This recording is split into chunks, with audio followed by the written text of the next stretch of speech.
Selamat petang, salam sejahtera. Isu hangat petang ini, pembantu Muhyiddin, timbalan menteri ugut saya tinggalkan warisan. Berita sepenuhnya. Ahli Parlimen Labuan Rosman Isli memfailkan permohonan untuk membatalkan kes rasuahnya yang dikaitkan ketika dia menjadi timbalan pengurusi lembaga pelabuhan Labuan 5 tahun lalu. Bekas ahli politik BN itu mendakwa ini kerana kes jenayah tersebut berpaksikan atas keengganannya untuk meninggalkan parti pembangkang warisan yang berpengkalan di Sabah dan menyertai parti pemerintah bersatu. Pada 14 Oktober tahun lalu, Rosman didakwa di Mahkamah Session Kuala Lumpur atas pertuduhan rasuah yang mendakwa dirinya menggunakan jawatannya ketika itu untuk mendapatkan kontrak kerajaan untuk sebuah syarikat yang dikatakan mempunyai kepentingan yang dikaitkan dengan bapa dan adik-beradiknya. Semasa sidang media sejurus selepas dia didakwa pada hari itu, tertuduh mendakwa pertuduhan yang dikenakan adalah kerana keengganannya berpaling tada daripada warisan dan menyokong pentadbiran Perikatan Nasional PN. Menurut salinan afidavit bagi menyokong permohonan membatalkan saman itu, Rosman mendakwa antara mereka yang cuba memujuknya meninggalkan warisan adalah seorang pegawai SPRM, pembantu Perdana Menteri ketika itu Muhyiddin Yassin dan seorang timbalan menteri. Dia mendakwa ini adalah sebahagian daripada usaha untuk cuba mendapatkan sokongannya sejak 29 Februari 2020.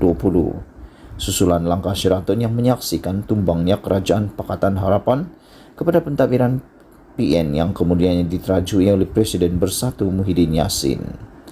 Rosman mendakwa pada 16 Mac tahun itu dia telah dipanggil oleh SPRM dari Putrajaya untuk merakamkan kenyataan semasa sesi yang berlangsung selama 6 jam. Katanya, seorang pegawai daripada Suruhanjaya itu didakwa bertanya, mengapa begitu sukar bagi ahli parlimen warisan itu meninggalkan parti tersebut dan menyokong Muhyiddin. Kenapa susah sangat nak sokong Perdana Menteri kita ini kalau YB yang berhormat Rosman beri sokongan, kerja saya pun jadi senang, dakwa ahli parlimen itu. Rosman juga mendakwa bahawa kemudian sekitar bulan Ramadan pada 2020, dia menerima panggilan telefon daripada seorang pembantu Muhyiddin dan saya telah ditawarkan jawatan pengerusi Perbadanan Labuan dengan syarat saya menyertai parti PPBM dan meninggalkan parti Warisan Sabah. Ahli Parlimen Labuan itu mendakwa pada masa yang sama, pembantu itu memberi ugutan bahawa dia akan diheret ke mahkamah jika menolak tawaran tersebut. Rosman mendakwa pada pertengahan Mac tahun lalu dirinya dihubungi oleh seorang pegawai dari ibu pejabat SPRM untuk memberikan tarik lapang untuk dihadapkan ke mahkamah. Dakwanya pada keesokan hari, dia menerima panggilan telefon daripada seorang kawan dari Sabah yang menawarkan untuk membantunya bagi memastikan SPRM tidak meneruskan kes terhadapnya dengan syarat dia menyertai Bersatu dan menyokong Muhyiddin. Namun, menurut Rosman, dia menolak tawaran tersebut ketika berjumpa kawannya itu di Kota Kinabalu pada 23 Mac tahun lalu. Ahli Parlimen Labuan itu juga berhujah bahawa beberapa hari selepas itu, seorang timbalan menteri memanggilnya untuk berjumpa rakannya di SPRM yang didakwa boleh membantunya daripada diheret ke mahkamah. Pemohon mendakwa dia turut menolak tawaran tersebut.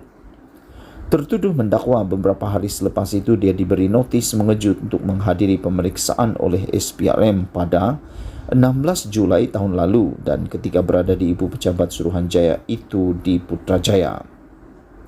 Rosman berkata dia dimaklumkan akan didakwa di Kompleks Mahkamah Kuala Lumpur beberapa hari kemudian pada 23 Julai namun dia hanya didakwa pada 14 Oktober tahun lalu. Dia berhujah bahawa dia kemudian membuat laporan polis pada 18 Julai tahun lalu bagi melindungi dirinya dan membersihkan namanya serta mempertahankan diri di mahkamah.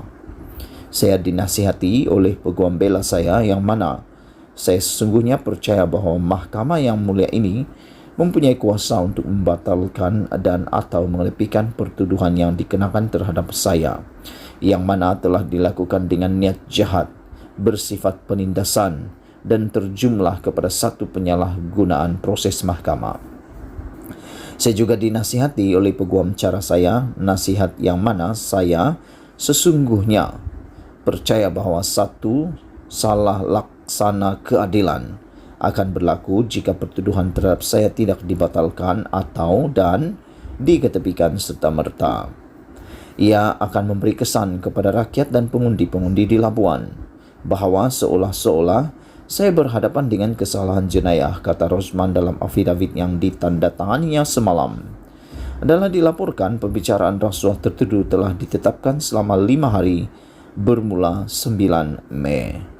Sekian isu hangat petang ini. Jangan lupa tinggalkan komen anda. Sila tekan butang subscribe dan kita jumpa lagi. Malaysia kita punya, kita jaga sama-sama. Cintai Malaysiaku. Kita jumpa lagi. Bye-bye.